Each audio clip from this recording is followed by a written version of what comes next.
Hey guys, hello and welcome back to my channel. This is Kshitij, aka the Rustic Wonder. Today's video is a cooking video. As you can see, I'm in the kitchen, all set to prepare a dish for you. Today's dish is going to be made with vermicelli, and I'm going to show you two different variations of how you can find a vermicelli dish in an Indian household or in an Indian restaurant sometimes as well. So let's get started.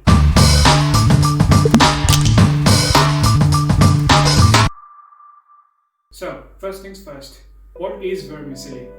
So, I'll put a closer picture of this vermicelli in the inset and you can see for yourself. Vermicelli literally translates to little worms, but that has nothing to be scared of. This has nothing to do with worms in real life. These are just very thin noodle from the pasta family. Some people even consider them as spaghetti or noodles, but these are much thinner. They are a very important ingredient, I would say, or a very popular ingredient for Asian cuisine in general. I've even found some recipes in Singapore or some other Asian dishes as well that are made out of vermicelli. Sometimes you could make a soup out of this. Sometimes you could make a savory upma out of that. Indians also make some desserts out of this. So in today's video, we're going to do this in two parts. The first part is going to be the savory version. I'm going to show you how to make a very healthy vegetarian upma, which is going to be loaded with vegetables, and it's very good and healthy for you to eat as a breakfast, brunch, or sometimes even as evening snack. And the second part of the video would be a dessert. So most of my friends ask, is there an Indian dessert that they could make at home? Sometimes I like to advise this one. Made with vermicelli because it's quite easy to make, it's quite quick, and doesn't take so many ingredients as well. So first things first, let's try to prepare a savory vermicelli, upma, as I like to call it. And for that I have to check my fridge, what vegetables I have. Normally I don't kind of prepare the entire list of vegetables in advance. I just go look for my fridge and look inside and what vegetables do I have. Most of the vegetables can be paired with this vermicelli. You don't have to be so picky, or you don't need almost everything in the market to make it healthy. Just take whatever vegetables you like and then start from there. So let's see what we have in the fridge today. Okay, so in terms of the vegetables, I found a mini baby zucchini, a couple of mushrooms, mini bell peppers. These are kind of assorted, so you have different colors. You have the orange one, you have the yellow one, you have the red one, some cherry tomatoes. You could even use regular tomatoes. It's just something that I had in the fridge, so I'm going to use it because then it would be a bit sweet and sour because I'm going to add lime juice on top. Start preparing the raw material for the savory upma, and then let's get to cooking.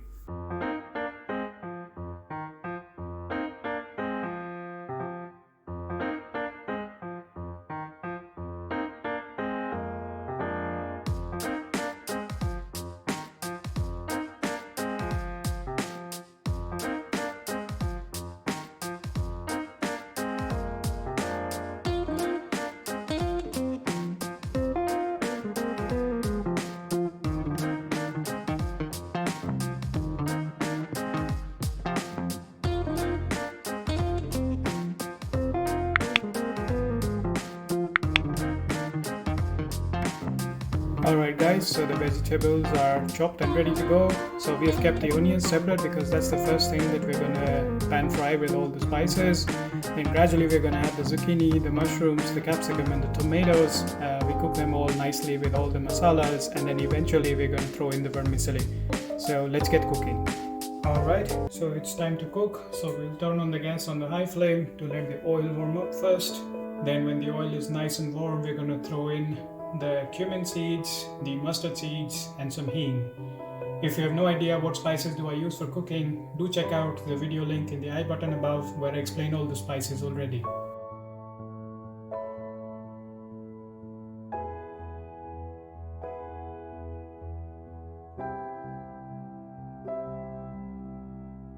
So I've used about 1 to 2 tablespoons of vegetable oil. In there is cumin seeds, mustard seeds, and hing. The cumin seeds are nice and toasted. I've started to get a nice aroma, and this is the perfect time to put in the onions. So let's do that.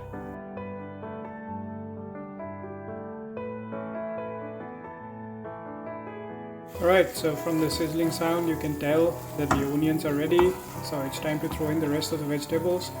We're gonna take most of the vegetables but leave the tomatoes for now because we want to put the spices and make the masala before we add in the tomatoes. So let's throw in our vegetables.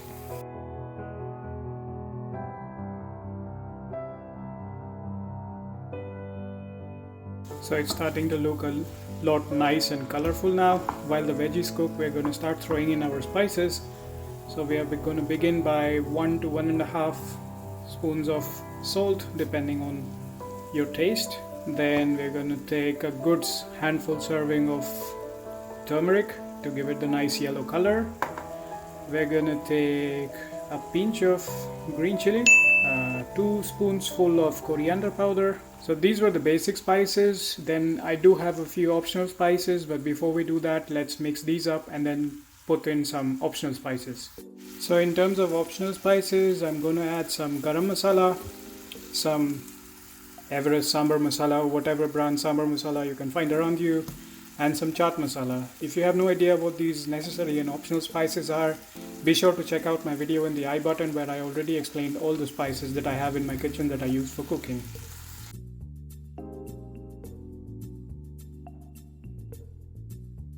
So while our vegetables cook in the background with all the spices and absorb the spices, it's time to prepare the vermicelli for the final countdown. So normally these vermicellis are long thin strands. As you can see, they are in the shape of a U. You don't want to put them as it is into the pot because when you try to break them inside the pot, most of them will spill out. These are very brittle strands.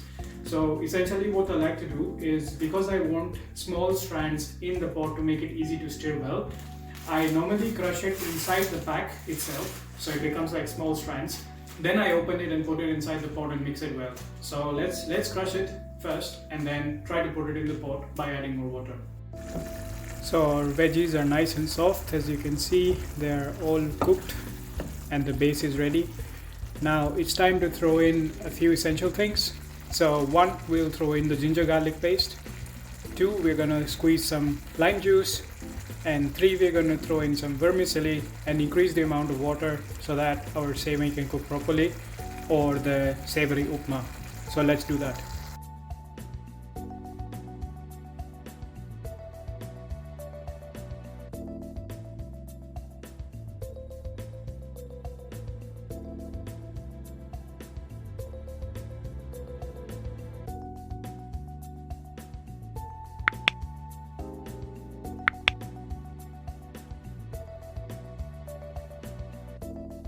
So as you can see, in just about 5 to 10 minutes, all the water has gone, the vermicelli is nice and soft, all the vegetables are cooked with all the spices, so it's time to plate our dish. Normally to garnish, you can use fresh coriander leaves if you have them, if you have access to them. Since I couldn't find them, it's a bit harsh weather here in Finland, so very hard to get access to fresh coriander these days. I'm gonna use a mix of dried mint leaves and rosemary to garnish on the top and to get a nice aroma. So I'll see you when the dish has been plated.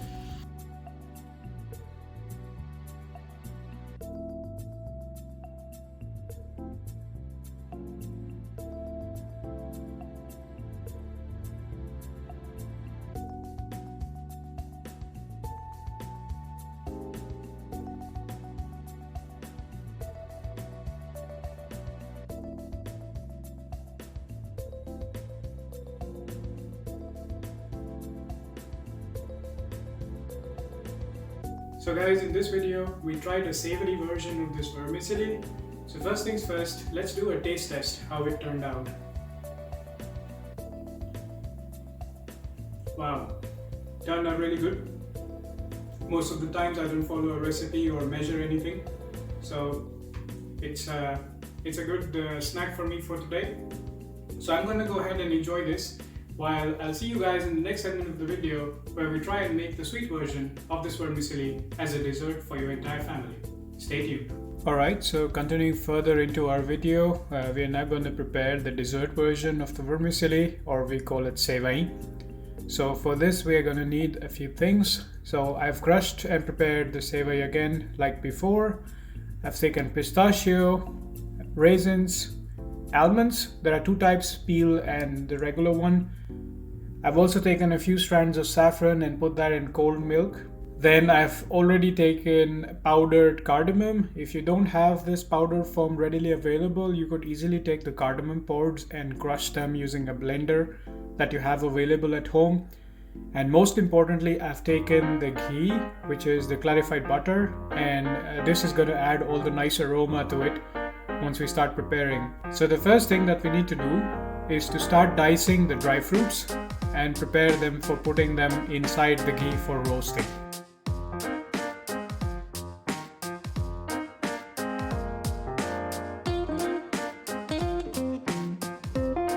So our almonds and pistachios are diced and ready to be toasted in ghee in a pan.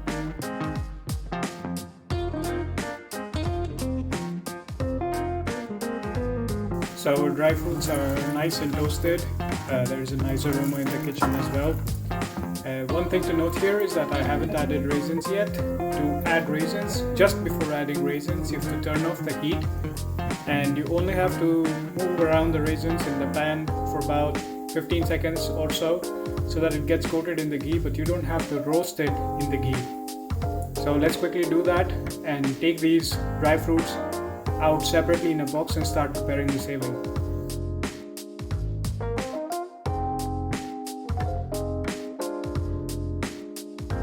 So now that we have taken out the dry fruits, we're going to start preparing the sewai, for which we're going to add a little bit of water into the pan. Just a little bit, and what this essentially helps us to do is to prevent the milk from sticking onto the pan if you have a very thin base pan. Next we're going to add about half a liter of milk on medium flame. I'm using a full cream milk here, so we're going to take about half a liter of it, and we're going to try to bring it to a boil first. And you should try and stir it around every once in a while, making sure it doesn't get stuck anywhere. So the milk is coming to a boil already. The yellow texture is because of the residual ghee, and what you're seeing, these bits and pieces are the leftover of the dry fruits. So rather than wasting them, we integrated them into our savory. So the next step is to add vermicelli. Again, we're going to do it in batches, and we can increase the amount of milk in case if the vermicelli tries to soak up all the milk and it starts to get dry. So let's do that.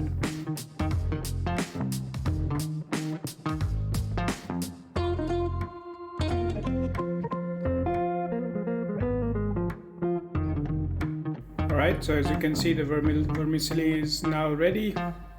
It is cooked fully, the milk is done. So all that remains now is to add the saffron that we have prepared, and suddenly your dessert becomes the world's most expensive dessert. And as a sweetener, I would be adding organic honey as opposed to taking sugar, but you can decide if you want to add brown sugar, honey, or any sugar-free kind of pills that appear in the market. Anything that works for you as a sweetening agent, just put that in, mix it up, let it cool down to room temperature, put that in the fridge, and it's ready to eat. Now in terms of the dry fruits, we have removed them and kept them separately. That works really well, especially if you have a group of people and somebody has nut allergies. So I normally prefer if people garnish with the dry fruits by themselves, so they can decide how much do they want and if they want any. So let's finish up this recipe real quick and then prepare this dessert for serving.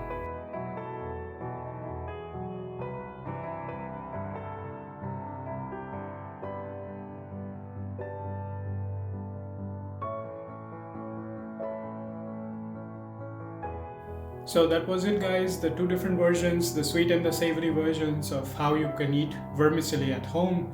Do give it a shot and let me know which version do you prefer the most, and comment down below to tell me how it turned out if you've tried the recipe. Keep cooking, keep enjoying life, stay safe. Be sure to like, share and subscribe to my channels, and press the bell icon so that you get notified as soon as the next video goes live. This is Rustic Wanderer signing off. Take care.